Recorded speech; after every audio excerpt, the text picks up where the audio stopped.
मग या सगळ्यामध्ये सोनं चांदी का वधारायला लागलं, सोन्याचे रेट का वाढले? म्हणजे युद्ध सुरू झालं की पेट्रोलच्या किमती मी समजू शकतो, कारण ऑलरेडी तिथं त्यांनी फिल्टर लावलाय, त्यामुळे ते येत नाहीये, त्यामुळे टंचाई निर्माण झाली. सोनं चांदी का वाढायला लागले?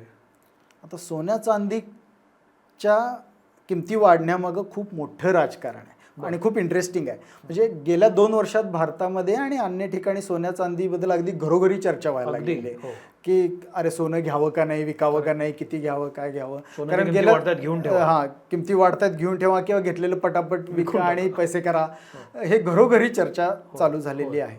पण हे खूप वरवरच्या गोष्टी झाल्या, त्याच्यामागं खूप मोठं भूराजकारण आहे. पहिली गोष्ट म्हणजे 4 वर्षापूर्वी जेव्हा रशियानं युक्रेनवर हल्ला केला, 24 फेब्रुवारी 2022 ला जेव्हा रशियानं युक्रेनवर लक्षात इंटरेस्टचा विषय असल्यामुळं असेल कदाचित, तर त्या हल्ल्यानंतर एक महत्त्वाची गोष्ट झाली. रशियाचे युरोपियन आणि अमेरिकन बँकामध्ये किंवा जागतिक बँकांमध्ये साधारण 300 ते 350 बिलियन डॉलरचे ॲसेट्स होते, जी आपली परकीय गंगाजळी आपण म्हणतो, जी जागतिक व्यापारासाठी आपल्याला लागते. तसे साधारण 300 ते 350 बिलियन अब्ज डॉलर्स रशियाचे फॉरेन बँक्समध्ये होते. ते अमेरिकेनं रातोरात फ्रीज केले, हे सगळे अमाऊंट गोठवून टाकली. हा निधी रशियाला वापरता येणार नाही. त्याच्याबरोबर आणखीन एक दुसरी गोष्ट काय केली, जसे आता आपले एकमेकांमध्ये वैयक्तिक व्यवहार होतात बँकेचे. समजा मी चेक दिला परगावचा आहे, तर तो बँकेत जमा करून 2-3 दिवसांनी वठून येतो. तसे जेव्हा जागतिक व्यवहार होतात 2-2 देशांचे व्यापार किंवा, तर हे पैसे भागवण्यासाठी एक जगाची सिस्टीम आहे, बँकिंग सिस्टीम, त्याला स्विफ्ट म्हणतात, शॉर्ट फॉर्म आहे. तर त्यातून जगाचे क्लिअरन्स होतो बँकिंग. तर या सिस्टीममधनं रशियाला बाहेर काढून टाकलं अमेरिकेनं, की एकतर तुमचे एवढे मोठे ॲसेट्स फ्रीज केले आणि स्विफ्ट सिस्टीममधनं तुम्हाला बाहेर काढून टाकलं. म्हणजे लिगली रशियाला जागतिक व्यवहार करता येणार नाहीत. यातून धक्का बसल्यानंतर रशियानं काय केलं, तर व्यवस्थित आम्ही राजरोसपणे जर व्यापार करू शकत नाही तर आडमार्गानं करणार. मग रशियानं जगाच्या बाजारपेठेत चोरून तेल विकायला चालू केलं. त्याचा फायदा भारत आणि चीन घेतात आणि इतरही अनेक देश घेतात. परत हे पैसे भागवायचे कसे, तर रशियाला पैसे घेता येत नाहीत, देता येत नाहीत. मग काइंड्समध्ये बार्टर सिस्टीम, मग सोनं चांदी द्यायला चालू कोणी, आपण आणि इतर देशांनी, की हे तेलाचे पैसे तुम्ही आम्हाला वस्तू स्वरूपात द्या, सोनं चांदी द्या. मग जगाच्या बाजारपेठेत जाऊन आम्हाला ते वठवावं लागणार नाही किंवा क्लिअरिंगचा प्रश्न येणार नाही. अशातून हळूहळू गेल्या 4 वर्षात रशियानं भरपूर सोनं चांदी साठवायला चालू केलेलं आहे. रशियाच्या अनुभवावरून चीन शहाणा झाला.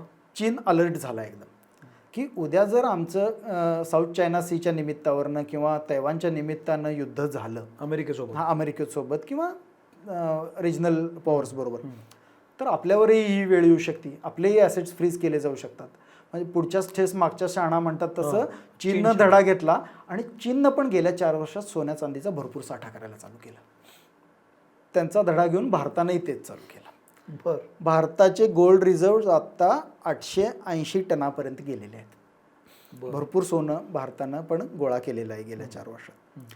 बरं, या सगळ्याची गरज काय आहे, तर कुठल्याही देशाची करन्सी जेव्हा छापतात तेव्हा त्याला काहीतरी गोल्डचं किंवा चांदीचं सोन्याचं बॅकिंग असायला लागायचं. असं की नुसत्या मनात आलं आणि नोट्या छापल्यात असं आजपर्यंत नव्हतं, की करन्सी बरेचदा गोल्डशी लिंक केलेली असायची पूर्वापार.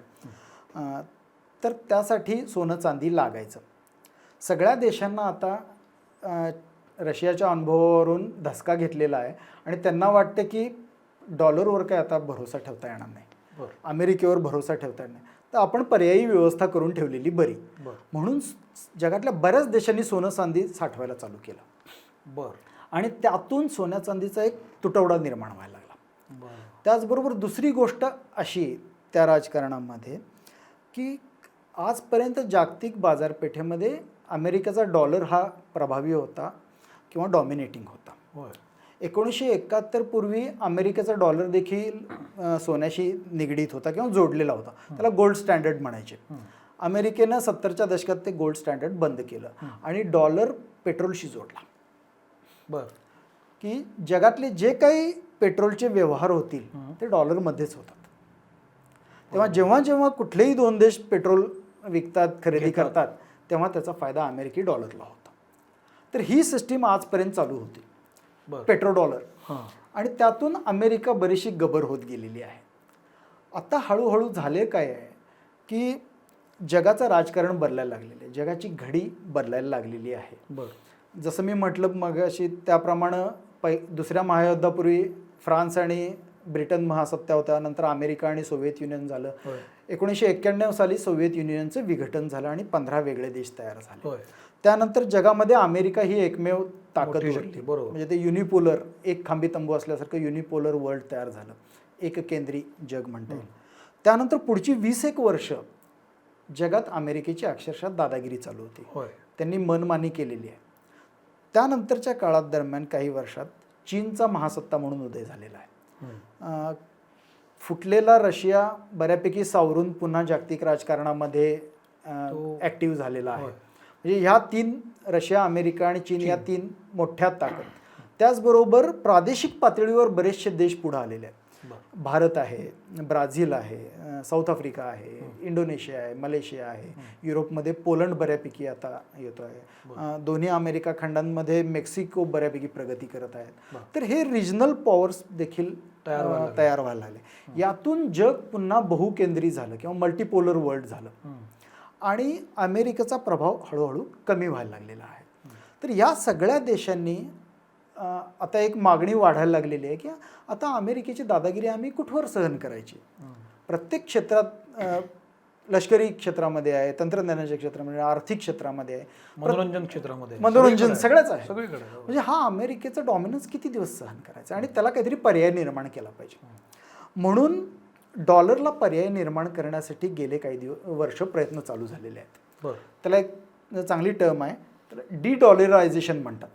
जगाचं डी-डॉलरायझेशन करणं, ही एक मोहीम चालू झालेली आहे. आणि त्यामध्ये चीन थोडा प्रयत्नशील आहे की त्यांची करन्सी जगामध्ये स्वीकारली जावी, किंवा ब्रिक्स ही जी चीन आणि रशियाच्या प्रभावाखालची संघटना आहे, ब्रिक्स म्हणजे ब्राझील, रशिया, इंडिया, चायना आणि साऊथ आफ्रिका. तर ह्या 5 देशांची जी संघटना आहे ब्रिक्स, म्हणजे उदयोन्मुख देश, ती हळूहळू प्रभावी ठरायला लागलेली आहे. म्हणजे आज जगाच्या अर्थकारणात बघितलं तर अमेरिकेच्या प्रभावाखालची G7 आणि G8 या ज्या संघटना आहेत त्यांच्यापेक्षा ब्रिक्स देशांचे जो जगाच्या GDP मध्ये पर्सेंटेज आहे तो ब्रिक्सचा वाढलेला आहे आणि G7 मागं पडलेला आहे. यातून अमेरिकेच्या आर्थिक वर्चस्वाला आव्हान दिलं जात आहे आणि डॉलरच्या वर्चस्वाला देखील आव्हान दिलं जात आहे. मग जर नवीन करन्सी आणायची झाली, चीनची आणायची किंवा ब्रिक्सची स्वतःची करन्सी आणावी असाही पर्याय चर्चेला जातोय. गेल्या वर्षी डिसेंबरमध्ये ब्रिक्सनं एक युनिटा नावाची एक डिजिटल करन्सी बिटकॉइन सारखी लॉन्च केलेली आहे. युनिटा. ते अजून फारशी वापरलेली जात नाहीये. त्याला सुरुवातीला 40% गोल्ड बॅकिंग आहे आणि उरलेलं 60% मेंबर कंट्रीजच्या करन्सीचं बॅकिंग आहे. आता चीनची करन्सी असो किंवा ब्रिक्सची स्वतःची करन्सी किंवा चलन असो, लॉन्च करायचं झालं तर त्याला काहीतरी सोन्या चांदीचं बॅकिंग पाहिजे, आधार पाहिजे. बरोबर. तर त्यासाठी देखील हे देश मोठ्या प्रमाणावर सोनं चांदी गोळा करतात आणि यातून जगामध्ये सोन्या चांदीची मागणी वाढलेली आहे. प्लस आणखीन एक गोष्ट, चांदीला इतकं महत्त्व यायचं आणखी एक कारण असं की चांदी आता फक्त ऑर्नामेंटल मेटल राहिलेलं नाही. म्हणजे दागदागिने करायचा मेटल, पारंपरिक ते जे काम होतं ते मागं पडलेलं आहे. चांदी हा आता एक इंडस्ट्रियल मेटल झालेला आहे. चांदीचा ऑर्नामेंटलपेक्षा इंडस्ट्रियल यूज वाढलेला आहे. कुठे? इलेक्ट्रॉनिक इंडस्ट्रीमध्ये. आजपर्यंत इलेक्ट्रॉनिक इंडस्ट्रीमध्ये विद्युत वाहकतेसाठी, इलेक्ट्रिकल कंडक्टिव्हिटीसाठी तांब आणि ॲल्युमिनियम बऱ्यापैकी वापरलं जायचं होतं. पण इलेक्ट्रॉनिक डिव्हायसेस जशी लहान लहान होत चाललेले आहेत, सेमीकंडक्टर चिप्स जशा लहान लहान होऊन नॅनोमीटर लेवलला चाललेले आहेत, तसे त्याच्या बाजूचं जी सर्किट्स आहेत ती तांब्याची तितकीशी प्रभावी ठरत नाही आहेत. गेल्या काही वर्षात तू बघितलं असेल की आपण लॅपटॉप पूर्वी घेतला तर एक 10 वर्ष चालायचा, आता 2-3 वर्षात खराब होतो. याचं कारण काय असेल तर त्यातला सेमीकंडक्टर जी प्रोसेसर चिप आहे ती जास्त प्रभावी झाली आहे, पण तिचा नॅनो स्केलला त्याचा आकार कमी झाल्यामुळं त्याला रेझिस्टन्स आयुष्य कमी झालंय. आयुष्य कमी झालं, रेझिस्टन्स वाढलेला आहे तांब्याच्या सर्किटचा, कॉपरच्या सर्किटचा, आणि ते तांबं जास्त तापायला लागलेलं आहे किंवा वितळायला लागलेलं आहे. बरं. मग तांब्याच्या ऐवजी दुसरा कुठला चांगला इलेक्ट्रिकल कंडक्टिव्हिटी असलेला धातू आहे तर तो चांदी आहे. त्यामुळे इलेक्ट्रॉनिक डिव्हायसेसमध्ये चांदीचा वापर खूप वाढला आहे. त्याच्या जोडीनं सोलर इंडस्ट्री आहे, जी नॉन कन्व्हेन्शनल एनर्जी रिसोर्सेसमधली सोलर पॅनल्स जे आहेत, फोटोवोल्टाईक सेल्स, त्यासाठी पूर्वी तांबा आणि ॲल्युमिनियम वापरलं जायचं. तिथे सुद्धा चांदी आली. तिथेही आता चांदी यायला लागली, कारण सोलर पॅनल्स पूर्वी खूप महाग होती. ती जर लोकांच्या आवाक्यामध्ये आणायची झाली आणि त्याची इफिशियन्सी वाढवायची झाली तर कॉपर आणि ॲल्युमिनियमच्या ऐवजी चांदी जास्त प्रभावी आहे. म्हणून तिथं चांदीचा वापर वाढायला लागलेला आहे आणि यातून चांदीची मागणी भरपूर वाढलेली आहे. बरं, एकीकडं मागणी वाढलेली आहे आणि पुरवठ्याची परिस्थिती मात्र वाईट आहे. चांदीचं असं आहे की चांदीच्या सेपरेट खाणी फारशा नसतात. कॉपर, झिंक किंवा इतर मेटल्सच्या खाणींमध्ये चांदी बाय प्रॉडक्ट म्हणून सापडतं. जगातली 70% चांदी बाय प्रॉडक्ट म्हणून मिळते. 30% खाणी अशा असतील की फक्त चांदीच्यात. त्यामुळं चांदीचं एकतर उत्पादन कमी आहे. गेली 5 वर्ष जगातल्या चांदीच्या खाणींमधलं उत्पादन एकतर स्थिर आहे किंवा घटायला लागलेलं आहे. त्याचबरोबर ही जी इलेक्ट्रॉनिक इंडस्ट्रीमध्ये वापरलेली चांदी आहे ती थोड्या वेळानंतर नष्ट होते. मोबाईल काय 2, 4, 5 वर्ष, 10 वर्ष वापरला, लॅपटॉप, टॅब वापरले की ते जे इलेक्ट्रॉनिक वेस्ट वाढतं त्यातून पुन्हा चांदी रिकवर करणं खूप अवघड आहे. बरं. ते काय असं नसतं की मोबाईलमध्ये एक चांदीचा तुकडा बसवलाय असा आणि तो एकच काढलाय, असं काढता येत नाही. ती खूप मोलेक्युलर लेवलला डिफ्यूज झालेली चांदी आहे. ती रिकवर करणं खूप अवघड आहे. त्याच्या प्रोसेसेस एकतर खूप पोल्युटिंग आहेत, प्रदूषणकारी प्रोसेस आहेत आणि ते आर्थिकदृष्ट्या खूप महाग आहे. त्यामुळे ती चांदी दरवर्षी वाया जाते. बरं. ते डिव्हाइस खराब झालं, ई वेस्ट आपण टाकून दिलं की त्यातली चांदी ही नष्ट झाली. म्हणजे ती मोलिक्युलर लेवलला डिफ्यूज झालेली आहे, ती काढता येत नाही. त्यामुळे दरवर्षी थोडी थोडी चांदी नष्ट होते जगातनं. या सगळ्या कारणांमुळं एकतर डिमांड वाढलेली आहे, पुरवठा कमी झालेला आहे, डिडॉलरायझेशनसाठी चांदीचा साठा केला जात आहे. या सर्व कारणांमुळं गेल्या काही वर्षात सोन्या चांदीचे दर वाढलेले आहेत. म्हणजे आज ज्या आपल्याकडे ड्रॉइंग रूममध्ये बसून चर्चा होते, अरे चांदीचा दर वाढला, घेऊ का नको, विकू का नको, त्याच्या खूप पलीकडं मोठं भूराजकारण याच्या मागं आहे.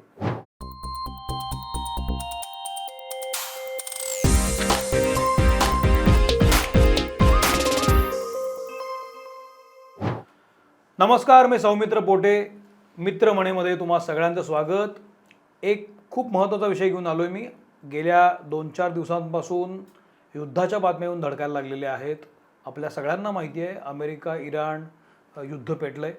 आता इस्रायलही त्याच्यामध्ये आलंय, फ्रान्सही आले आणि हळूहळू त्या युद्धाची व्याप्ती वाढायला लागली आहे. आणि नेहमीप्रमाणे गल्लोगल्ली, कोपऱ्याकोपऱ्यांवर, चहाच्या टपऱ्यांवर युद्धाच्या चर्चा झडू लागलेल्या आहेत. नेमकं काय होतंय, काय होणार आहे याची भाकीतं वर्तवली जात आहेत. पण त्याच वेळेला खरंच काय चाललंय, या युद्धाच्या मागं आणखी कुठला हेतू आहे का, खामेनींना का मारलं गेलं, ते कसं मारलं गेलं, इथपासून याचे परिणाम भारतावर काय होणार आहेत, हा सगळ्यात महत्त्वाचा मुद्दा आहे. तर त्या संदर्भात बोलण्यासाठी आज माझ्यासोबत आहेत कोल्हापूरहून आलेले आपले पाहुणे सचिन दिवाण. मी तुमचं मनपूर्वक स्वागत करतो. तुझं सचिन माझा खूप जुना मित्र आहे आणि मुक्त पत्रकार आहे. तो पत्रकारितेचा त्याला चांगला अनुभव आहे. शिवाय पुस्तकं त्याने लिहिलेली आहेत आणि सगळ्यात महत्त्वाची गोष्ट, संरक्षण विषयक आणि युद्धशास्त्र यामध्ये त्याचा विशेष रस आहे आणि तो त्याचा अभ्यासक सुद्धा आहे. तुझं मी खूप स्वागत करतो सचिन. तू अतिशय 11th आवरला आलास, याबद्दल तुझं कौतुक. एक हेल्दी भेट देऊन आम्ही तुझं स्वागत करणार आहोत. नेत्राज इन्स्टंट मिलतर्फे ही एक हेल्दी भेट. ही हे ह्याच्यामध्ये इन्स्टंट मिल आहे, एका वाफेवर तयार होतं आणि सगळे महाराष्ट्रीय पदार्थ आहेत. एअर व्हॅक्यूम टाईट आहे, त्यामुळं ह्याच्यात काही केमिकल्स नाही आहेत. जरूर वापर. अर्क ऑइल्स तर्फे लाकडी घाणं पारंपरिक जी पद्धत असते त्यापासून बनवलेली तेल आहेत. ही घरी स्वयंपाकात वापरता येतील, ही पण छान आहेत. धन्यवाद. आणि हे लड्डू आहेत ॲस्ट्रॉनॉट्स फूड इन देसी अवतार. स्पिरुलिना नावाचा तुला माहिती असेल तर स्पिरुलिना अतिशय न्यूट्रिशियस प्रकार आहे. त्याचे हे शेंगदाण्याचे लाडू आहेत, ते तू जरूर घे. थँक्यू. तर मोहोर फूड्स यांनी हे लाडू बनवलेले आहेत. तर मोहोर फूड्स, अर्क ऑइल आणि नेत्राज हे जर तुम्हाला हवे असतील तर तुम्ही डिस्क्रिप्शन बॉक्समध्ये जाऊन लिंक क्लिक करू शकता आणि शिवाय आत्ता स्क्रीनवर सुद्धा त्याचे डिटेल्स आले असतीलच. तर सुरू करूया. धन्यवाद पहिल्यांदा तुम्ही मला इथं बोलवल्याबद्दल. मला खरोखर अभिमान वाटतो की सौमित्रनं ज्या पद्धतीनं हे यूट्यूब चॅनल चालू केलं आणि इतक्या वेगानं त्याचा प्रसार होतोय आणि यशस्वी होते हे बघून खरोखर मनापासून आनंद होतो. आणि सौमित्रला अशाच शुभेच्छा आणि उत्तरोत्तर हे यश वाढत जावं. थँक्यू. हीच सदिच्छा. तू 11th आवरला आलास यातच मला सगळं आलं. तर तुझ्या सदिच्छा स्वीकारून पुढे सुरू करतो. अगदी. तर आत्ता गेल्या 2-4 दिवसापासून जो अमेरिका, इस्रायल आणि इराण यांच्यामध्ये युद्ध जे सुरू झालं आहे त्याच्या अनेक बातम्या टी व्हीवर येऊन धडकायला लागलेल्या आहेत आणि त्या बातम्यांमधून आपल्याला कळते की काय सुरू आहे. तर आपण सगळेच जाणतो त्याप्रमाणे पहिल्याच दिवशी खामेनी गेले, त्यांना उडवलं गेलं, मारलं गेलं आणि त्यानंतर विविध चर्चांना ऊत आला. तुझ्या या अभ्यासानुसार हे सगळं अचानक का सुरू झालंय आणि एकदम इराण का टार्गेट झालं या सगळ्यामध्ये? एकतर हे अचानक चालू झालेले नाहीये. इराणमधली ही जी इस्लामी राजवट होती ती उलथून टाकावी अशी अमेरिका आणि त्याहून जास्त इस्रायलची फार पूर्वीपासूनची इच्छा होती. त्यांनी अनेक वेळा तसे प्रयत्नही केलेले होते. ते यशस्वी झाले नव्हते आजवर, पण यावेळी तो प्रयत्न यशस्वी झालेला दिसतो. इराणच्या नेतृत्वाला नष्ट करण्यासाठी अमेरिका आणि इस्रायल यांच्या गुप्तहेर संघटनांनी मोसाद आणि CIA बऱ्याच वर्षांपासून किंवा बऱ्याच महिन्यांपासून फिल्डिंग लावलेली होती असं म्हणता येईल. त्यांच्यावर पाळत ठेवलेली होती. त्यांच्या सगळ्या हालचालींवर बारीक लक्ष होतं आणि जेव्हा संधी मिळेल तेव्हा ते मारण्यासाठी टपलेले होते. तशी संधी त्यांना शनिवारी मिळालेली होती. खामेनींच्या अगदी जवळच्या सोर्सकडून अमेरिकेला आणि इस्रायलला सकाळी माहिती मिळाली की खामेनी एका मीटिंगसाठी बंकरमधनं बाहेर येणार आहेत. आणि तेवढी संधी साधून हल्ला केला गेला आणि अचूकपणे त्यांना टिपलं गेलं आणि त्यात त्यांचा मृत्यू झालेला आहे आणि त्यांच्याबरोबर अनेक लष्करी अधिकारी वगैरे देखील गेलेले आहेत. तर यावरून एक गोष्ट लक्षात येते की इस्रायल आणि अमेरिकेच्या CIA आणि मोसादनं किती आतपर्यंत शिरकाव केलेला होता इराणी यंत्रणेमध्ये. आणि अशा प्रकारच्या कारवाया व्यवस्थित पूर्णत्वाला नेण्यासाठी खूप बारीक लेवलला इंटेलिजन्स लागते किंवा गुप्त माहिती लागती. रिअल टाईम इंटेलिजन्स ज्याला म्हणतात की शत्रू क्षणाक्षणाला काय करतोय, आत्ता काय करतोय, ही सगळी भित्तम बातमी असावी लागती. आणि ती अनेक महिन्यांपासून मिळवली जात होती. त्यांच्यावर लक्ष ठेवलं जात होतं. आणि शनिवारी सकाळी जशी माहिती मिळाली की खामेनी त्यांच्या बंकरमधून एका मीटिंगसाठी बाहेर येणार आहेत तर तेव्हा बरोबर अचूक हल्ला करून त्यांना टिपलेला आहे. आणि बऱ्याच अधिकाऱ्यांचा जीव गेलेला, बरेच लोक गेले. याचं उत्तर म्हणून अर्थातच आपण सगळे जाणतो की इराणने 8 वेगवेगळ्या भागांमध्ये हल्ले सुरू केले आणि युद्ध पेटलं. अमेरिकेला काय हवंय, इराणला काय द्यायचं नाहीये आणि एकेकाळचा म्हणजे इस्रायल जो आहे हा देश की आपल्याला सगळ्यांना माहिती आहे की हमास आणि गाझा पट्टीमध्ये जो दंगा सुरूच आहे. तर जेव्हा इस्रायल अमेरिकेबरोबर येतो आणि इराणला समोर उभं करतो, काय हवंय नेमकं, हे पॉलिटिक्स कसं सुरू झालंय आता? इस्रायलची जी निर्मिती झाली 1948 साली ती अरब एरियामध्ये झालेली होती. जिथं आज इस्रायल आहे तिथं पूर्वी पॅलेस्टाईन होतं. आणि 1948 नंतर युनोच्या ठरावानुसार तिथं इस्रायल स्थापन केलं गेलं आणि पॅलेस्टाईनची विभागणी करून इस्रायल हा देश वेगळा निर्माण केला गेला. तेव्हापासूनच अरब आणि इस्रायलच्या जूनमध्ये बऱ्यापैकी वैमनस्य निर्माण झालेलं होतं आणि एकमेकांवर हल्ले झालेले आहेत, वेळोवेळी युद्ध झालेली आहेत. तर इस्रायलचं मेन मोटिव्ह असं आहे की अरबांना कायम दाबून ठेवणं की त्यांच्यावर डॉमिनेशन कायम ठेवणं. आणि हे सर्व अरब देश आपल्याला जिवंत राहू देणार नाहीत, आपलं अस्तित्व टिकू देणार नाहीत, ही भीती इस्रायलच्या मनात कायम आहे. आणि त्यातून त्यांनी एकेका प्रतिस्पर्ध्याला नामोहरम करत आणलेलं आहे. आणि या सगळ्या प्रयत्नामध्ये अमेरिकेनं त्यांची कायम साथ दिलेली आहे. अमेरिकेचा यामध्ये फायदा असा की दुसऱ्या महायुद्धानंतर अगदी अलीकडंपर्यंत तेल हा एक महत्त्वाचा विषय होता, खनिज तेल. आणि आखाती सर्व देश खनिज तेलानं समृद्ध आहेत आणि या प्रदेशामध्ये आपले वर्चस्व कायम ठेवण्यासाठी एक कोणतरी आपला हस्तक पाहिजे. बरोबर. तो इस्रायलच्या रूपानं अमेरिकेला मिळालेला होता आणि मग इस्रायलचे हितसंबंध जपायचे म्हणून इतर अरब देशांविरुद्ध अमेरिकेनं वेळोवेळी कारवाया केलेल्या दिसतात.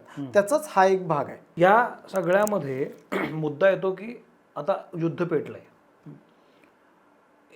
काय होतं ते आम्हाला समजतंय, पण खरंच ते होतंय का? कारण आत्ता आपण जी तर्कवितर्क नोंदवतोय ते सगळे जी माहिती तुमच्यापर्यंत येते त्यानुसार चाललंय.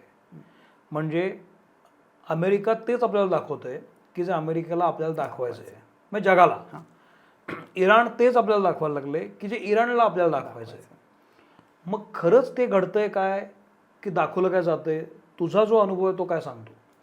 प्रत्यक्ष ज्या गोष्टी आपल्यापर्यंत पोचत आहेत आणि त्याच्या मागं काय काय नाट्य घडते यामध्ये बऱ्यापैकी तफावत आहे. आजकाल युद्धामध्ये एक प्रकार बघितलं, प्रत्यक्ष हल्ले करून युद्ध जिंकणं, जमीन जिंकणं याहीपेक्षा आजकालच्या जगामध्ये नॅरेटिव्हला महत्त्व आलेलं आहे. म्हणजे तुमचं कथानक किंवा कथ्य ज्याला मराठी म्हणतात ते कंट्रोल करणं, माझी स्टोरी कंट्रोल करणं किंवा माझी स्टोरी खरी आहे असं जगाला पटवून देणं, हे जे आहे याला आजकाल वॉर ऑफ नॅरेटिव्ह्ज म्हणतात. म्हणजे प्रत्यक्ष युद्ध जिंकण्यापेक्षा नॅरेटिव्हचं युद्ध जिंकणं जास्त महत्त्वाचं होऊन बसले आणि त्यामधून माहिती आणि अपमाहितीचा भरपूर भडीमार होतोय आपल्यावर. त्यातून कॉमन माणसाला हे कळत नाही की खरं काय आणि खोटं काय. आता 2 वर्षापूर्वी जे इस्रायल आणि हमासचं युद्ध झालं त्यामध्ये त्याचं उदाहरण देता येईल की यावेळी जे झालेलं होतं, पहिल्यांदा 7 ऑक्टोबरला हमासनं इस्रायलवर हल्ला केलेला होता 23 साली. पण नंतर इस्रायलनं जे प्रतिहल्ले चढवले ते इतके भीषण होते की वॉरमध्ये एक प्रिन्सिपल आहे प्रपोर्शनेट रिटॅलिएशन. ते प्रिन्सिपल डावलून इतकं डिस्प्रपोर्शनेट रिटॅलिएशन इस्रायलनं केलं की वॉर ऑफ नॅरेटिव्ह्ज त्यांच्या विरोधात गेलं.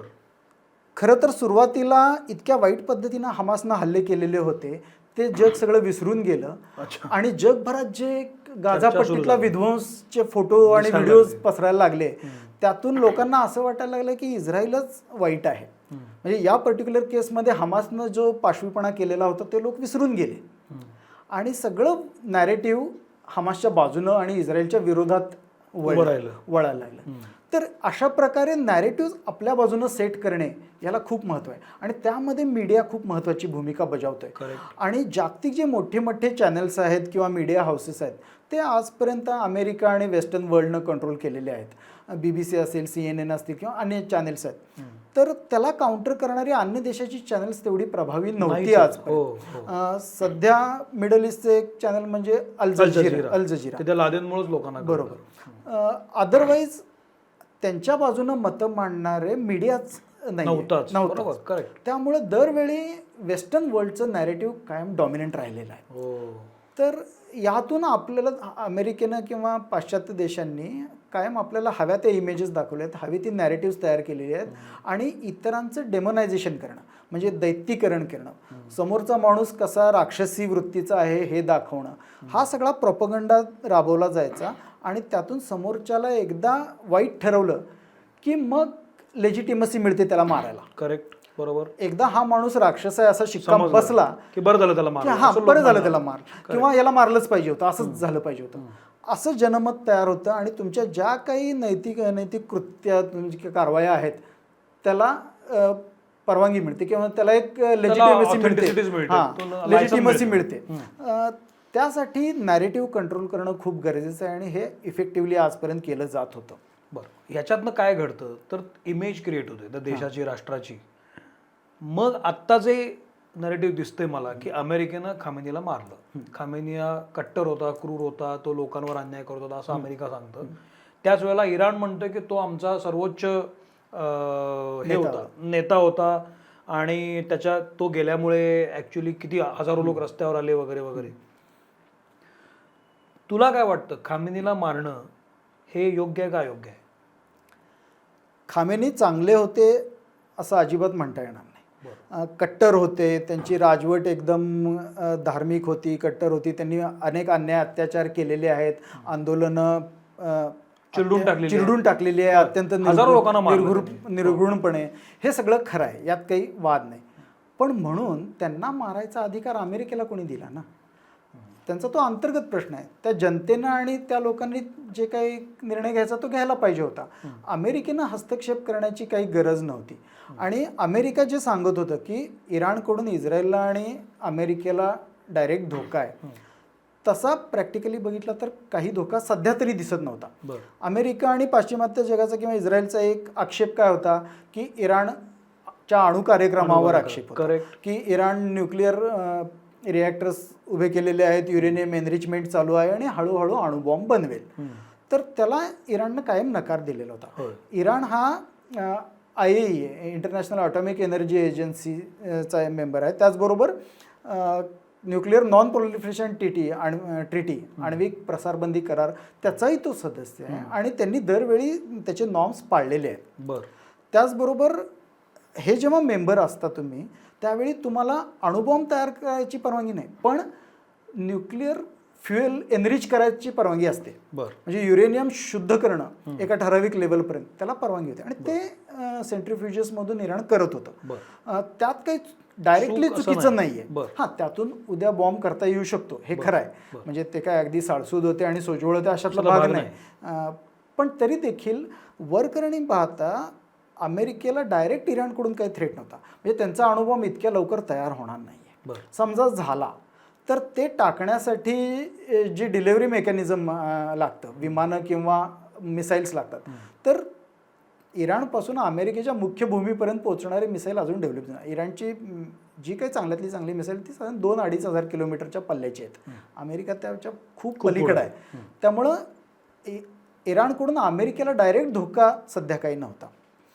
इस्रायलचं म्हणणं आहे की आम्हाला धोका होता, ते काही प्रमाणात खरं आहे.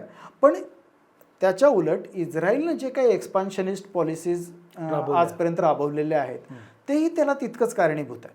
म्हणजे एका हातानं टाळी वाजत नाही जसं म्हणतात, तशातला हा प्रकार आहे. मग हे सगळं असताना अमेरिकेला काय हवं इराणकडनं?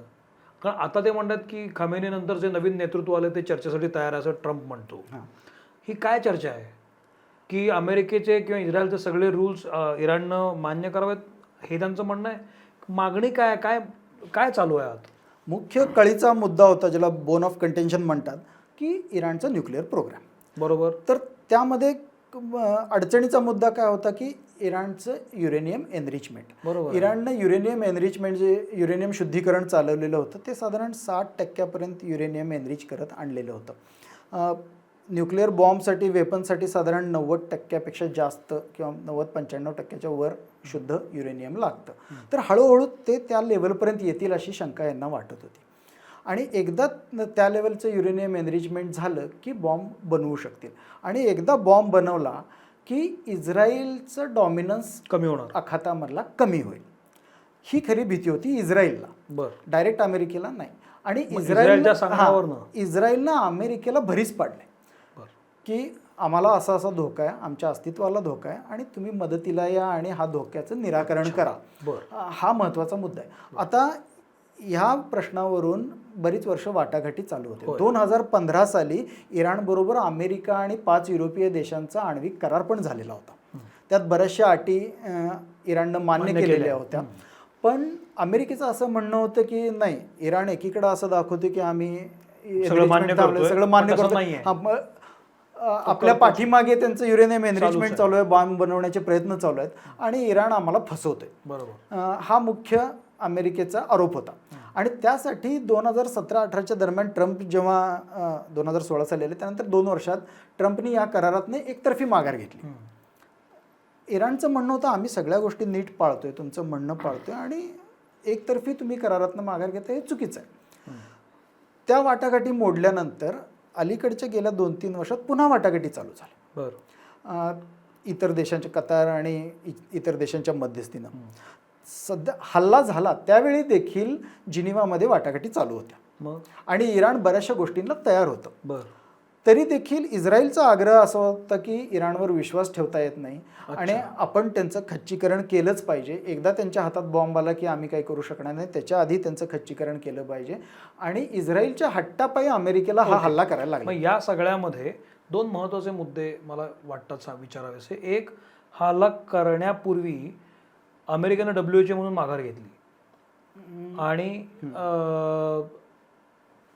हल्ला झाल्यानंतर इराणनं युनोला सांगितलं की तुम्ही बघा. आता यामध्ये WHO आणि युनो किती कशा आहेत या सगळ्या प्रकरणामध्ये? जागतिक हेवे दावे मिटवण्यासाठी युनोची 1945 साली दुसऱ्या महायुद्धानंतर स्थापना झाली. आणखीन थोडं विस्तारानं सांगायचं झालं तर दुसरं महायुद्ध संपलं तेव्हा जुन्या ज्या महासत्ता होत्या ब्रिटन आणि फ्रान्स यांची सद्दी संपली. युद्धानंतर अमेरिका आणि सोव्हिएत युनियन यांना या सत्ता उदयाला आल्या आणि अमेरिकेनं जगावर त्यांचं नियंत्रण लिगलाइज करण्यासाठी काही मेकॅनिझम्स तयार केली. त्यामध्ये 1945 साली जी ब्रेटन वुड्स कॉन्फरन्स झाली, त्यानंतर इंटरनॅशनल मॉनिटरी फंड आणि वर्ल्ड बँकेची स्थापना झाली, त्यानंतर युनो वगैरे स्थापन झालं, हेगचं इंटरनॅशनल कोर्ट स्थापन झालं आणि या सगळ्या यंत्रणांच्या माध्यमातून अमेरिका जगावर आपला वरचष्मा कायम ठेवत होतो. तर ही एक इकॉनॉमीमधली ब्रेटन वुड्स सिस्टीम आणि पॉलिटिकलमधली युनो आणि ह्या सगळ्या संस्था. तर जे काही जागतिक हेवेदावे आहेत किंवा 2 महायुद्ध होऊन गेलेली होती, पुन्हा एवढा संहार होऊ नये, देशांनी वाटाघाटींनी आपले प्रश्न सोडवावेत म्हणून युनोची स्थापना झाली. पण तसं आजपर्यंत कधी घडलेलं नव्हतं. युनोचा वापर दरवेळी दोन्ही महासत्तांनी किंवा दोन्ही ब्लॉक्सनी आपापल्या फायद्यासाठी करून घेतलेला आहे. युद्ध थांबवण्यासाठी युनो अपयशी ठरलेली होती. त्यातून हळूहळू युनोवरचा विश्वास उडायला लागलेला होता लोकांचा. आणि मग काय करायचं, जागतिक सिस्टीममध्ये जिओपॉलिटिक्समध्ये एक असा प्रश्न असतो की there is no higher authority, real higher authority. घरामध्ये जसं 2 मुलं भांडायला लागली तर आईवडील मध्ये येऊन प्रश्न सोडवतात, गल्लीमध्ये भांडणं झाली तर जुनी जाणती माणसं येऊन सोडवतात, किंवा फार मोठा गुन्हा घडला तर पोलीस येऊन मध्यस्थी करतात. त्याप्रमाणे इंटरनॅशनल सिस्टीममध्ये there is no higher authority की 2 देश भांडायला लागले तर त्यांचं भांडण कुणी सोडवायचं. तर ती युनोच्या रूपानं स्थापन झालेली पण ती सक्षम राहिली नाही. मग आता देशांना असं वाटायला लागलेलं आहे की जर उद्या आमची काही भांडणं झाली, युद्ध झालं, तर सोडवायला कोण येणार नाही. तर प्रत्येकानं आपापल्या परीनं सक्षम झालं पाहिजे आणि आपली आपली ताकद वाढवली पाहिजे. बळी तो कानपिळी म्हणतात तसं, म्हणजे जिसकी लाठी उसकी भैंस. त्याप्रमाणे प्रत्येकजण आपण ताकद वाढवायला लागलेला आहे आणि युनोच्या बाहेर राहून प्रश्न मिटवायचे प्रकार वाढलेले आहेत. युनोचा दरवेळी अमेरिकेन आणि बाकीच्या देशांनी गैरवापर केलेला पाहून त्याच्यावरची विश्वासार्हता संपलेली होती आणि प्रत्येकाने आपापल्या पातळीवर प्रश्न सोडवायला सुरुवात केली आणि त्यातून मग अमेरिका फर्स्ट किंवा आमचं बघू हे सुरू झालं आणि त्यातून युद्ध वाढायला लागलेली आहे. WHO मधून बाहेर पडण्याचा काय संकेत आहे हा? अमेरिका WHO मधून बाहेर का पडली? की युद्धानंतर, दुसऱ्या महायुद्धानंतर ह्या सगळ्या सिस्टीम्स निर्माण झाल्यानंतर जगाचं एकीकरण चालू झालेलं होतं की मोठी 2 युद्ध झालेली आहेत, भरपूर संहार झालेला आहे, तर आता शांततेनं राहू, एकत्र व्यापार करू आणि सगळ्यांची भरभराट होऊ दे, असा प्रयत्न चालू होता. पण ही इंटिग्रेशनची जगाची जी प्रोसेस आहे ती आता डिसइंटिग्रेशनकडे वळालेली आहे. जग हळूहळू डिसइंटिग्रेट व्हायला लागलेलं आहे आणि आम्ही काय ते बघून घेऊ ही वृत्ती वाढत चाललेली आहे आणि त्यातनं युद्ध वाढत चाललेलं आहे. या सगळ्यामध्ये ह्या युद्धाचा भारतावर काय परिणाम होणार आहे हा कळीचा मुद्दा आहे. कारण पडसाद काय त्याच्यावर आपण त्याला सिरियसली घेतो. आत्ता जे दिसतंय, अर्थात जे टी व्हीवर दिसते त्यानुसार क्रूड ऑइल, चांदी, सोनं महागणार म्हणतायत. खूप निर्यातीवर परिणाम झाला आहे, आयातीवर परिणाम झाला आहे. असंही म्हटलं जातं की आखाती देशांमधून खूप सारा पैसा भारतात येत असतो, कारण खूप सारे लोक तिकडे जॉब करत असतात. त्या पैशाला पण खीळ लागणार आहे. या तुझ्यासारख्या तज्ज्ञ माणसाकडून मला हे हवं की आता भारत आणि हे युद्ध काय परिणाम होणार आहे, काय दिसतं तुला चित्र? इराणचे आणि भारताचे संबंध खूप पूर्वापर आहे. इराण आणि भारत दोन्ही खूप जुन्या संस्कृती आणि पूर्वीपासून खूप चांगले संबंध आहेत आपले. काही काळ आक्रमणं वगैरे झालेले आहेत, पण ते सोडता आत्ताच्या आधुनिक काळामध्ये चांगले संबंध राहिलेले आहेत आपले. व्यापारही चांगला होता. इराणचं भारतासाठी महत्त्व म्हणजे ऑइल सप्लाय. इराण हा पूर्वीपासून भारताचा मोठा तेल पुरवठादार देश होता. मध्ये जेव्हा इराण आणि अमेरिकेचं वितुष्ट निर्माण झालं 2-4 वर्षापूर्वी, तेव्हापासून अमेरिकेनं इराणवर निर्बंध लादायला चालू केलं आणि इराणशी संबंध ठेवणारे इतर देशांवर पण निर्बंध लादायला चालू केलं की इराणशी जे कोणी व्यापार करेल त्यांच्यावर निर्बंध येतील. त्यामुळं हळूहळू आपल्याला इराणशी संबंध तोडावे लागले. अमेरिकेच्या दबावापोटी आपण इराणकडनं तेल घ्यायचं बंद केलं काही वर्षांमध्ये. त्याचबरोबर इराणमध्ये आपण जे चाबहार बंदर विकसित करत होतो ते खूप महत्त्वाचं होतं आपल्यासाठी. का तर पाकिस्तानला दुसऱ्या बाजूनं काउंटर करण्यासाठी अफगाणिस्तानामध्ये शिरण्यासाठी भारताला एक मार्ग मिळत होता की चाबहार हे बंदर अगदी होर्मुजच्या सामुद्रधुनीच्या मुखाशी आहे आणि तिथून भारत ते बंदर विकसित करत होता आणि तिथून इराणमधून काबूलपर्यंत झरंज देलाराम नावाचा हायवे बांधत होता की दुसऱ्या बाजूनं पाकिस्तानला शह देता येईल. ह्या सगळ्या प्रयत्नांना आता आडकाठी निर्माण झालेली आहे. अमेरिकेनं मध्ये जे 2-4 महिन्यांपूर्वीपासून सर्व देशांवर इरॅटिकली टॅरिफ्स लावायला चालू केलेले आहेत त्यामध्ये भारतावरही लादले जात होते आणि ते जर कमी करायचे असतील तर चाबहारमधली गुंतवणूक तुम्ही कमी करा असं अमेरिकेनं सांगितलेलं होतं आणि त्याला बऱ्यापैकी प्रतिसाद देत किंवा त्याच्यापुढे झुकून भारतानं ती गुंतवणूक बऱ्यापैकी थांबवलेली होती. म्हणजे जी काही गुंतवणूक केली आहे त्याचा परतावा ते फंड्स इराणला परत देऊन टाकलेले होते आणि ती सगळी तो प्रोजेक्ट थांबवलेला होता.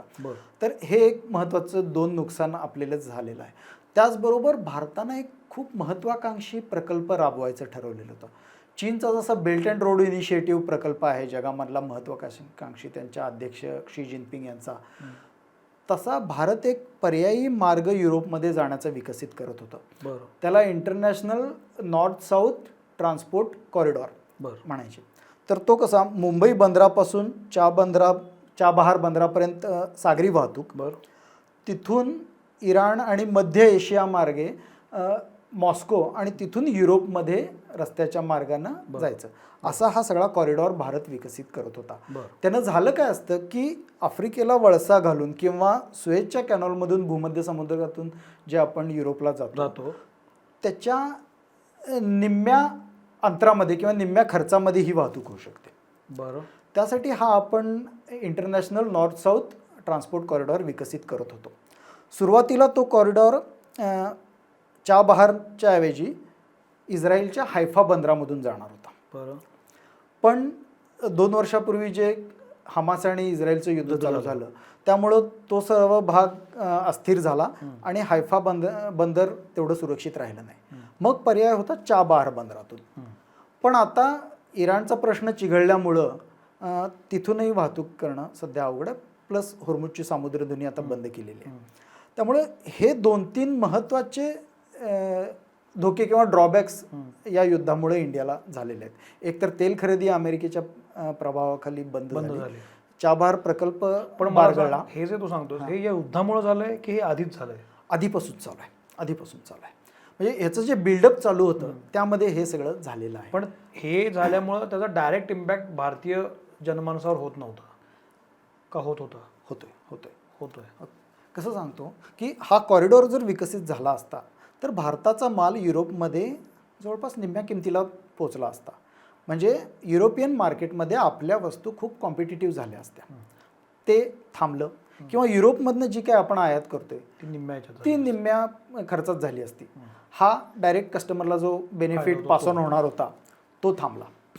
दुसरी गोष्ट म्हणजे पाकिस्तानवर जो दुसऱ्या बाजूनं कंट्रोल ठेवायचा होता अर्थात त्याचा सामान्य माणसाशी डायरेक्ट संबंध नाही आहे. तो देशाचा स्ट्रॅटेजिक विचार आहे. म्हणजे तुमच्या माझ्या आयुष्यात त्याने काही डायरेक्ट फरक पडणार नाही. पण आता युद्धामुळे जर बघितलं तर होर्मुजची सामुद्रधुनी बंद झाली आणि आखातातनं येणारं तेल थांबलेलं आहे. होर्मुजच्या सामुद्रधुनीतून जगाचं जवळजवळ 20 ते 30% तेल येतं. भारताचं 50% तेल त्या मार्गाने येतं. ते सगळं आता थांबलेलं आहे आणि ही परिस्थिती केव्हा नॉर्मल होईल आणि तो व्यापार पुन्हा कधी चालू होईल हे अजून आत्ता तरी काही सांगता येत नाही. त्यामुळं 2 दिवसात तुम्ही बघितलं असेल की तेलाच्या किमती पटापट वाढायला चालू झालेला आहे.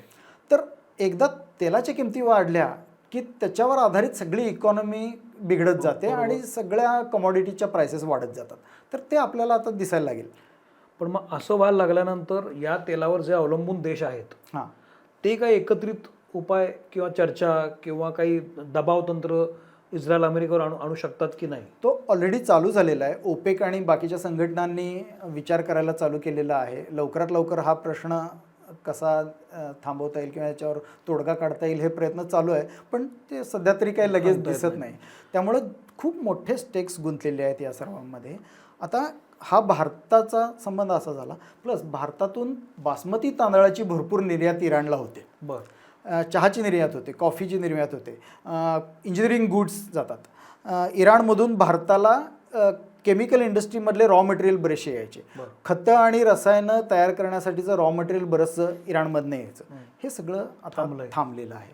त्यामुळे मोठा व्यापार दोन्ही देशांचा थांबला. आता तू जे मगाशी मुद्दा मांडलास ना की इराण बरोबर संबंध कमी केल्यामुळे आपलं जे नुकसान झाले, की जो आपण नवीन मार्ग विकसित करणार होतो किंवा इराणकडनं ज्या गोष्टी आपण घेत होतो, हा जो तोटा आपल्याला झाला आहे तो भरून काढण्यासाठी आपण काही करतोय की नाही, का आपण पण अमेरिकेच्या दबावाला बळी पडून हे करायचं बंद करतोय?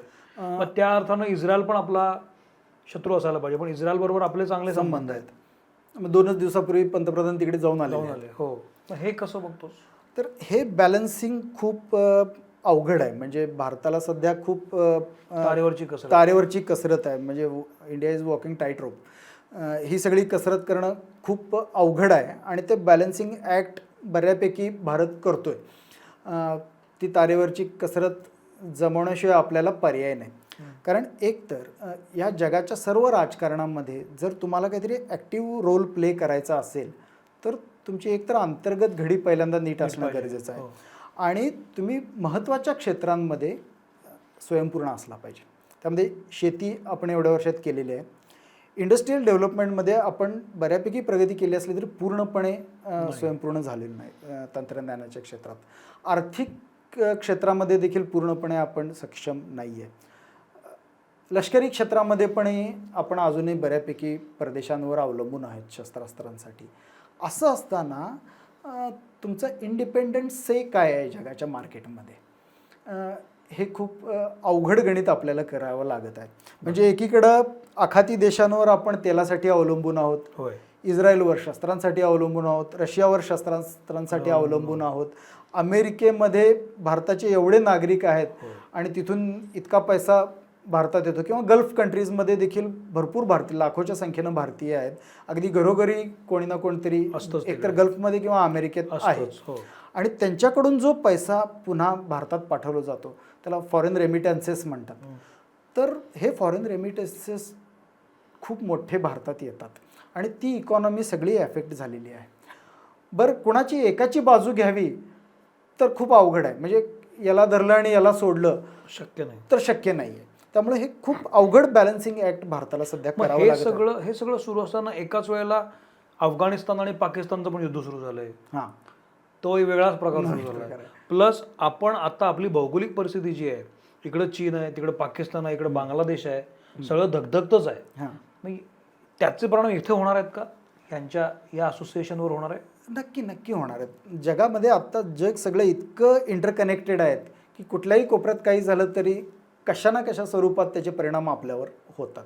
हे तर बऱ्यापैकी जवळ सुरू आहे आपल्या सगळ्या. त्यामुळं परिणाम तर होतच आहेत.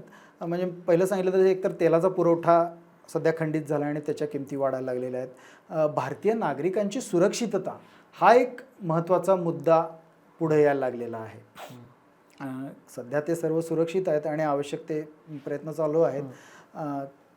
डायरेक्ट थ्रेट इंडियन्स दिसत नाही आहे सध्या तरी. पण या सगळ्यामध्ये भारताची भूमिका काय असायला पाहिजे, काय असते? म्हणजे आता आम्हाला सर्वसामान्य माणूस म्हणून एवढंच कळतं की पंतप्रधानांनी इस्रायलच्या पंतप्रधानांची चर्चा केली किंवा इराणच्या लोकांची फोन करून शांततेचा आग्रह धरला. ॲक्च्युली काय होत असतं आणि काय संभाषण सुरू असतात, कशावर चर्चा सुरू असते? आंतरराष्ट्रीय राजकारणामध्ये एक अशी म्हण आहे की there are no permanent friends or enemies, there are only permanent interests. बरोबर. म्हणजे तुमचे कायमचे मित्र आणि शत्रू कोणी नसतात. तुमच्या देशाचे हितसंबंध महत्त्वाचे असतात. त्यामुळं या सर्व इमोशन्सच्या पलीकडं राजकारणाकडे बघितलं पाहिजे. पंतप्रधान मोदी प्रत्येक ठिकाणी जातात, नेत्याला मिठ्या मारतात, हे करतात, हे सगळं टी व्हीवर बघायला छान आहे. पण आंतरराष्ट्रीय राजकारण त्याच्या खूप पलीकडचं आहे. म्हणजे त्या एखाद्या पंतप्रधानाला किंवा नेत्याला भारतात बोलवून त्याचं कौतुक केलं किंवा मोदी अन्य ठिकाणी गेले आणि तिथं कौतुक झालं म्हणून ते दोन देशातले संबंध संबंध दोन देशात संबंध सुरळीत होतील असं सुरळीत होतील असं अजिबात नाहीये. आता गल्फ हा खूपच आपल्यासाठी पहिल्यापासून अवघड प्रश्न होता. होय. एक तर तेलासाठी आपण त्यांच्यावर अवलंबून होतो पहिल्यापासून. दुसरं असं की इस्रायल पॅलेस्टाईनच्या बाबतीतही हा प्रश्न आपल्याला येत होता की इस्रायलची आपण कधी उघडपणे मैत्री दाखवलेली नव्हती. म्हणजे इस्रायलशी संबंध स्थापित झाल्यानंतर 25 वर्ष आपण जागतिक व्यासपीठावर कुठेही आपण ते फारसं दाखवत नव्हतो. बरं. म्हणजे इस्रायल कायम आपल्यावर टीका करायचं की India treats us like mistress. कायम इस्रायलची आपल्यावर टीका असायची. हळूहळू ते संबंध गेल्या काही वर्षात आपण सुरळीत केलेले आहेत आणि केले. त्यामध्ये असं व्हायचं की इस्रायल किंवा ज्यूंना जर आपण पाठिंबा दिला तर भारतामध्ये भरपूर मुस्लिम पॉप्युलेशन आहे, ती नाराज होईल. बरोबर. त्यामुळं ती तारेवरची कसरत आपल्याला करायला लागायची. त्यामुळं मुस्लिम देशांना आपल्याला सांभाळून घ्यायला लागत होतं. आताही तुम्ही बघितलं असेल की खामेनींना मारल्यानंतर काश्मीर आणि देशभरात बरीचशी निदर्शनं झालेली आहेत. कारण खामेनी हे केवळ इराणचे नेते नव्हते तर संपूर्ण जगातल्या शिया संप्रदायाचे नेते होते. त्यामुळे जगभरात एकतर शोक व्यक्त होते आणि निदर्शनं व्हायला लागली. तर हे सगळे संबंध बॅलन्स करणं खूप अवघड होतं भारताला. भारतासाठी आता सगळ्यात महत्त्वाचं पाऊल काय असणार आहे? चॅलेंजिंग सिच्युएशन काय आता भारतासाठी? चॅलेंजिंग एक असं तर तेलाचा पुरवठा पुन्हा सुरळीत करणं. पण समजा तो हॉर्मोसवर त्यांनी आता बंद थांबवला तर काय पर्याय असू शकतो त्याला? त्यासाठी भारताने गेल्या काही वर्षांमध्ये प्रयत्न चालू केलेले आहेत. भारताचा आखाती इराणकडून सध्या आपण तेल घेत नाही. अमेरिकेच्या दबावामुळे रशियाकडून घेणारं तेल आपण गेल्या काही महिन्यांमध्ये कमी केलेलं आहे. त्यासाठी मग पर्यायी व्यवस्था म्हणून भारतानं जवळजवळ भारत आता सध्या 40 देशांकडनं तेल घेतो.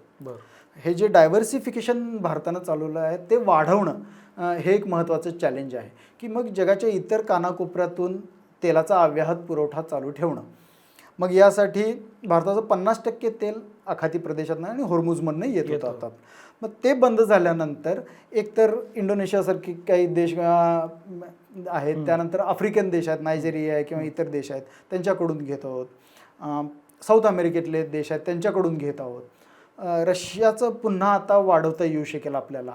हे सगळे प्रयत्न चालू झालेले आहेत आणि तो पुरवठा जास्तीत जास्त वाढवून जो आत्ता बंद झालेला पुरवठा त्याला कॉम्पेन्सेट करणं हे पहिलं चॅलेंज आहे. त्यानुसार मला हे तू सांगतोस ना, येत्या काळात समजा असं म्हटलं जातं की तिसरं महायुद्ध आहे काही, तर तिसरं महायुद्धामध्ये पण समजा जर 2 गट झाले तर भारत काय करेल? एकतर तिसरं महायुद्ध इतक्या लवकर होईल असं मला तरी वैयक्तिक वाटत नाही आहे. ठीक आहे, परिस्थिती जगभरात चिघळत चाललेली आहे, पण जे काय आत्तापर्यंत इंडिकेशन मिळतात त्यातून लगेच तिसरं महायुद्ध होईल will be stretching it too far. पण अमेरिका दबाव आणत असेल का भारतावर, किंवा इस्रायल दबाव आणत असेल का भारतावर या सगळ्या सिच्युएशनमध्ये आपल्या बाजूने उभा राहा म्हणून? नक्की आणत आहे. म्हणजे युक्रेन युद्ध चालू झालं तेव्हापासून तो दबाव आहे की तुम्ही रशियाचं खंडन का करत नाहीये, त्यांची साथ सोडत का नाहीये. म्हणजे असं म्हटलं जातं युरोपात आणि अमेरिकेत India is funding Russia's war. त्या पातळीवर दबाव येत होता आणि तो हळूहळू वर्क करायला लागलेला होता, तो काम करायला लागलेला होता. भारतानं गेल्या काही दिवसात टॅरिफ्स जे अमेरिकेनं वाढवले त्यानंतर रशियाचं तेल घ्यायचं हळूहळू कमी करायला सुरुवात केलेली होती. म्हणजे तो परिणाम दिसायला लागलेला होता. त्यामुळं हे जे बॅलन्सिंग आहे. मग याच्यामध्ये असं जेव्हा आपण कमी करतो, रशिया बरोबरचं काम कमी केलं, इराण बरोबरचं काम कमी केलं, कारण अमेरिकेनं दबाव आणला, मग त्यामुळे हे देश नाराज होत नाहीत आपल्यावर? मग होत आहेत. ते सांभाळणं देखील अवघड आहे. आता तुम्हाला गंमत सांगतो की रशियाला आपण पूर्वापार चांगला मित्र म्हणतो. नुकतंच जे गेल्या वर्षी पहलगामचा हल्ला झाला आणि त्यानंतर आपण ऑपरेशन सिंदूर केलं. ऑपरेशन सिंदूरमध्ये पाकिस्ताननं जी J-17 विमानं आपल्या विरोधात वापरली आणि त्याच्यावर चायनीज मिसाईल्स वगैरे होती, त्याला इलेक्ट्रॉनिक वॉरफेअर सिस्टीम्स चायनानं पुरवलेल्या होत्या, हे सगळं होतं. ही जी सुरुवातीची J-17 विमानं होती त्याला इंजिन्स चायनीज नव्हती, रशियन होती. म्हणजे एकीकडं रशियाला आपण मित्र म्हणतोय, पण ऍक्च्युली पण हळूहळू पाकिस्तानला देखील रशियन मदत वाढायला लागलेली आहे. म्हणजे हे देश देखील पूर्ण भारतावर विसंबून आता नाही आहेत. त्याच्या पुढची गोष्ट सांगायची म्हणजे ब्रिक्स आणि त्याहीपेक्षा शांघाय कोऑपरेशन ऑर्गनायझेशन म्हणून SCO म्हणून एक संघटना आहे. ती चीन आणि रशियाचा प्राबल्य असलेले, भारत पाकिस्तान दोन्ही तिचे सदस्य आहेत आणि अन्य काही देश आहेत. तर SCO मध्ये हळूहळू पाकिस्तानचं महत्त्व वाढायला लागलेलं आहे. बरं. पाकिस्तानी आर्मी आणि रशियन आर्मी, चीन आर्मी यांच्या एकत्र कवायती हळूहळू व्हायला लागलेल्या आहेत. रशियानं पाकिस्तानला काही हेलिकॉप्टर्स पुरवलेली आहेत गेल्या काही वर्षांमध्ये. म्हणजे जो काही भारत रशियावर इतकी वर्ष अवलंबून होता, तर भारताची वर्तणूक बघून हळूहळू ते देशही सावध होऊन पर्याय शोधायला लागलेले आहेत. तर हे सगळे संबंध सांभाळणं खूप अवघड व्हायला लागलेलं आहे भारतासाठी. आपण शेवटच्या टप्प्याकडे आलोय, पण एक महत्त्वाचा मुद्दा मला असा वाटतो की ह्या सगळ्यामध्ये अमेरिका जो आहे, जो सातत्यानं आपलं वर्चस्व सिद्ध करण्याच्या मागं लागला आहे असं मला वाटतं. हे जे स्वतः हातात घेऊन त्या त्या राष्ट्रांवर बळजबरी करणं, हा जो एक नरेटिव्ह दिसायला लागलाय अमेरिकेचा, हे अशा याकडे कशा पद्धतीने बघतो? ही जी तडफड का चालली आहे अमेरिकेची एवढी? एक तर अमेरिकेचा प्रभाव जागतिक राजकारणामध्ये गेल्या काही वर्षात ओसरायला लागलेला आहे. अमेरिका जी 2000 सालापर्यंत साधारण अमेरिकेची इतर क्षेत्रामध्ये दादागिरी होती किंवा वरचष्मा होताच, पण अमेरिकेची इंडस्ट्री स्ट्रॉंग होती. 2000 सालानंतर असं व्हायला लागलं की एकतर कॉस्ट कटिंग किंवा इफिशियंट प्रोसेसेस किंवा पर्यावरणपूरक प्रोसेसेसच्या नावाखाली अमेरिकेतली बरीचशी इंडस्ट्रीज आशिया आणि प्रामुख्याने चीनमध्ये जायला लागली. रेअर अर्थ मेटल्सचं एक चांगलं उदाहरण देता येईल की रेअर अर्थ मेटल्समध्ये हे जे 17 धातू आहेत एका गटातले, ते खूप प्रकारच्या इंडस्ट्रीमध्ये सध्या वापरले जातात आणि त्यांचा खूप बोलबाला आहे. असं म्हटलं जातं की पूर्वी जसं तेलावर ज्याचा कंट्रोल जगावर राज्य करेल, आज असं म्हणतात की रेअर अर्थवर जो कंट्रोल करेल तो जगावर राज्य करेल. आणि त्या बाबतीत जगातल्या सध्या 90 ते 95% रेअर अर्थ मिनरल्सचा पुरवठा चीनमधनं होतो. त्यांची मोनोपॉली आहे.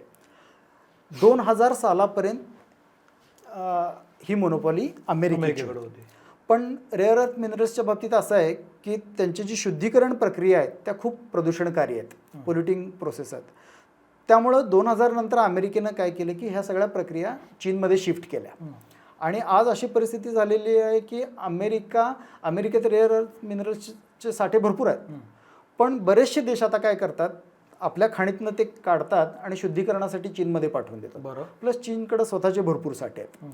त्यामुळं परिस्थिती अशी झाली आहे की जगातला 95% रेअर अर्थचा पुरवठा सध्या चीन करतो.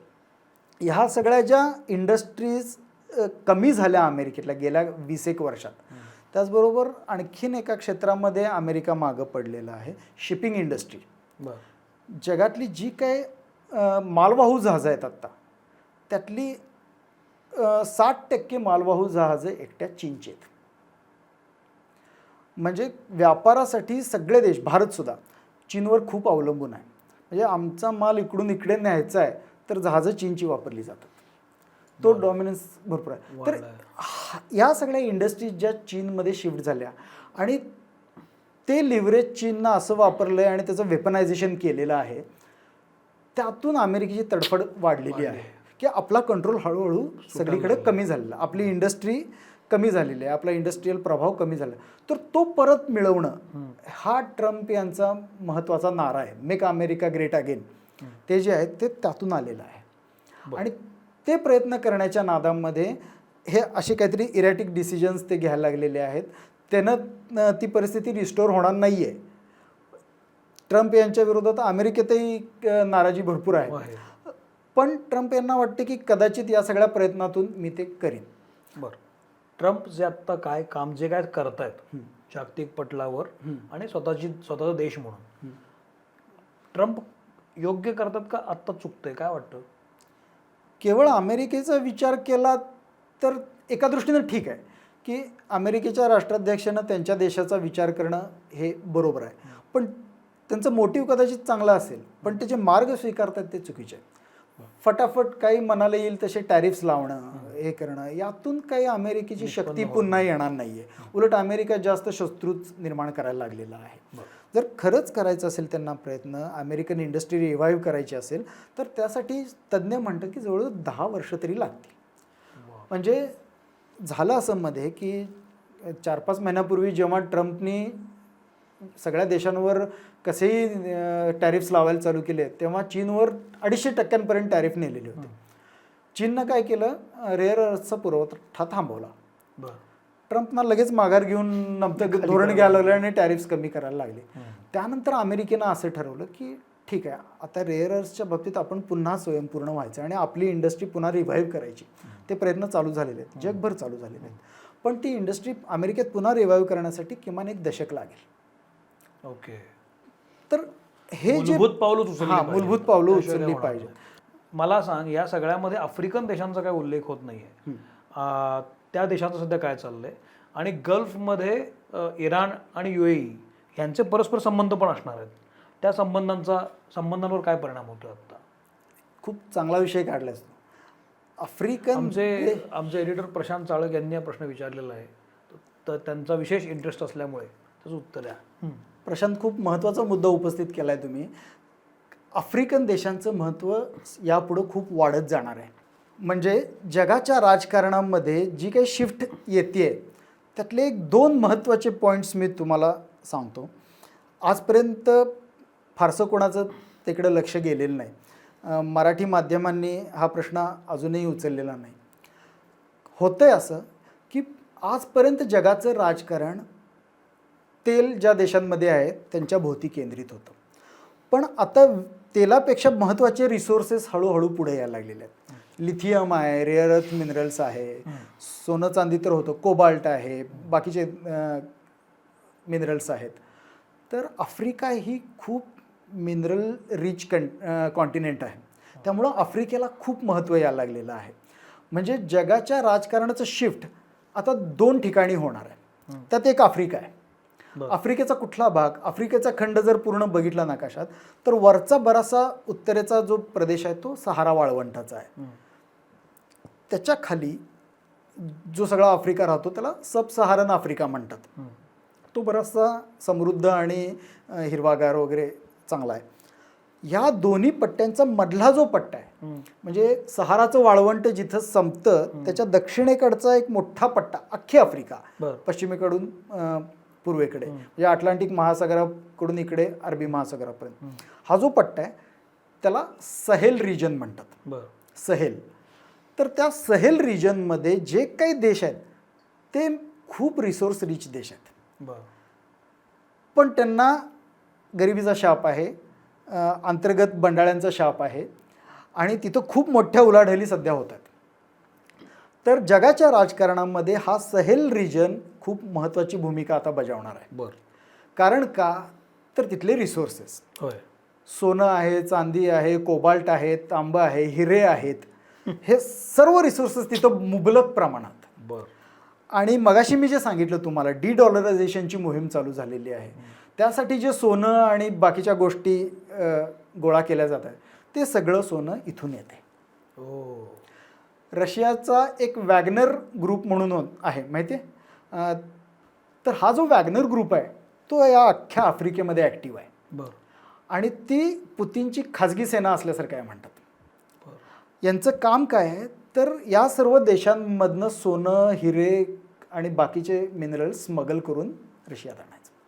सध्या आणि गेल्या 4-5 वर्षांमध्ये या सहेल रिजनमधल्या किमान 4-5 देशांमध्ये उठाव आणि बंड झालेले आहेत. या सगळ्यांना रशियाचा पाठिंबा आहे.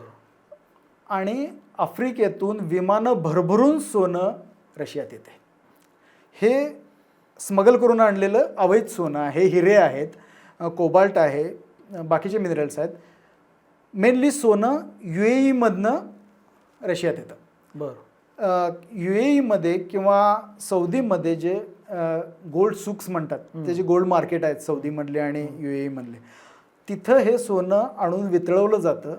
त्याच्यावर इंटरनॅशनल स्टॅम्प मारले जातं, म्हणजे काळा पैसा पांढरा केल्यासारखं आहे. त्यानंतर ते सोनं लिगल होतं आणि जगाच्या बाजारपेठेत मग ते प्युअर हा म्हणजे धुतल्या तांदळासारखं ते कुठेही मग वापरलं जाऊ शकतं. आणि UAE हे एक मेजर सेंटर आहे त्यासाठी. विमानं भरभरून आफ्रिकेतनं सोनं चाललेलं आहे आणि त्यातून युक्रेन युद्धाचा खर्च भागवला जात आहे. बापरे. हे एक आफ्रिकन देशाचं महत्त्व. प्लस आफ्रिकेचे जे सहेल रिजनच्या खालचे सब सहारन आफ्रिकेमधले देश आहेत तिथं जमिनी खूप चांगल्या आहेत, पाणी मुबलक आहे, जंगल संपदा भरपूर आहे. त्यामुळं तिथे शेती उद्योग जो व्यापारी तत्वावरची शेती, कमर्शियल किंवा कॉर्पोरेट फार्मिंग ज्याला म्हणतात, हजारो एकर शेती घ्यायची आणि ती कॉर्पोरेट तत्वावर चालवायची. त्यात भरपूर भारतीय उद्योजक पण आहेत. म्हणजे हजारो हेक्टर्स जमिनी घेतलेल्या आहेत आणि तिथे शेती केली जाते आणि ते अन्नधान्य जगाच्या मार्केटमध्ये आणलं जातं. आता याचा संबंध जगाच्या फूड इकॉनॉमीशी आहे. आपण काय खातो किंवा आपल्या मार्केटमध्ये कुठलं अन्नधान्य अवेलेबल व्हावं हे आता शेतकरी ठरवत नाही, आपले व्यापारी ठरवत नाहीत, या कॉर्पोरेट फर्म्स ठरवतात. आता दुसरं क्षेत्र मी सांगतो मी की म्हणजे there are 2 reasons to watch in the future geopolitics. त्यात एक तर मी आफ्रिकेचा सहेलचा रिजन सांगितला. दुसरा रिजन जगाच्या नकाशावरला आर्टिक, नॉर्थ आर्टिक जे सर्कल आहे तो रिजन, तो खूप महत्त्व धारण करायला लागलेला आहे. त्याचं कारण असं की क्लायमेट चेंजमुळं इतकी वर्ष तिथं जो गोठलेला बर्फ होता तो वितळायला लागले आहे. ग्लेशियल मेल्टिंग चालू झालेलं आहे आणि त्यामुळं तो मार्ग हळूहळू वाहतुकीसाठी ओपन व्हायला लागलेला आहे. म्हणजे नॉर्थ आर्टिक सर्कलमधनं इतकी वर्षात प्रवास शक्य नव्हता. रशियाचा हा मेजर प्रॉब्लेम होता की रशियाची भूमी तुम्हाला भरपूर मोठी दिसते, पण रशियाचा अख्खा नॉर्थचा रिजन वर्षातले 8-10 महिने गोठलेला असायचा. रशियासाठी एक खूप जुना प्रॉब्लेम आहे की रशियाला वार्म वॉटर पोर्ट नाही आहे. म्हणजे उष्णकटिबंधीय वर्षभर वापरता येईल जिथं बर्फ साचत नाही, पाणी गोठत नाही असं पोर्ट रशियाकडे नाही आहे. युक्रेन युद्धाचा संबंध तिथं आहे. जसजसं आर्टिक प्रदेशामधलं बर्फ वितळायला लागलेला आहे तसा तो मार्ग खुला व्हायला लागलेला आहे आणि त्याला इंटरनॅशनल काय म्हणतात ईस्ट वेस्ट पॅसेज म्हणतात, नॉर्दर्न पॅसेज म्हणतात. तो डेव्हलप व्हायला लागलेला आहे. अजूनही भरपूर बर्फ असतं, आईस ब्रेकर्स वापरून प्रवास करायला लागतो, पण आर्टिक सर्कलमधनं गेल्या काही वर्षात जी जहाजांची वाहतूक होते ती 30% वाढली आहे. बापरे. आणि फ्युचर जिओ पॉलिटिक्स तिथं असणार आहे. ट्रम्प जे आज ग्रीनलँड मागतायत त्याच्या मागे हे सगळं राजकारण आहे. या सगळ्या जगभराच्या इंटरकनेक्शनमध्ये भारताचे मित्र कोण आहेत? यस, मगाशी सांगितले तसं इंटरनॅशनल राजकारणामध्ये there are no permanent friends and enemies, there are only permanent interest. त्यामुळं आपले हितसंबंध केंद्राशी धरून त्यानुसार आपल्या जागतिक मंचावरच्या हालचाली कंट्रोल करणं किंवा ठरवणं हेच त्याच्यावरचं उत्तर. वा, म्हणजे थोडक्यात रात्र वैरायची आहे आणि आपण सगळ्यांनी डोळ्यात तेल घालून लक्ष दिलं पाहिजे, तरच आपला विकास होईल. सचिन, तू आवर्जून मित्रमंडळीमध्ये आलास आणि ही सगळी गुंतागुंतीची जी काही मांडणी आहे ती सांगितली, त्याबद्दल खरंच खूप धन्यवाद.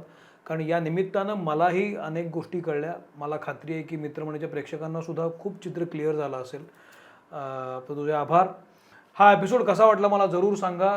तुमच्या प्रतिक्रियांची मी नक्कीच वाट बघतोय. सचिन सोशल मीडियावर आहे, मी सुद्धा आहे. तर हा एपिसोड आवडला असेल तर लाईक करा, इतरांनाही पाठवा. शहाणं होणं गरजेचं आहे.